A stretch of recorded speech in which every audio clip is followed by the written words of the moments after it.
போர் பதற்றம் காரணமாக வளைகுடா நாடுகளில் இருந்து இந்தியாவிற்கு விமான சேவைகள் தற்காலிகமாக நிறுத்தப்பட்டுள்ளது.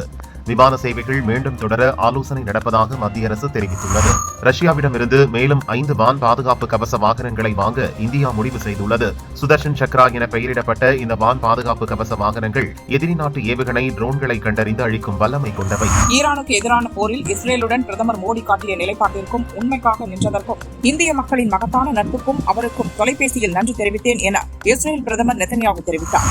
மத்திய கிழக்கு நாடுகளில் ஏற்பட்டுள்ள போர் சூழலால் அங்குள்ள தமிழர்களுக்கு எந்த பாதிப்பும் ஏற்படவில்லை என தமிழக அரசு தெரிவித்துள்ளது. கீழடி, ஆதிச்சனூர் உள்ளிட்ட 8 இடங்களில் அகழாய்வு பணிக்கு மத்திய அரசு அனுமதி தர வேண்டும்.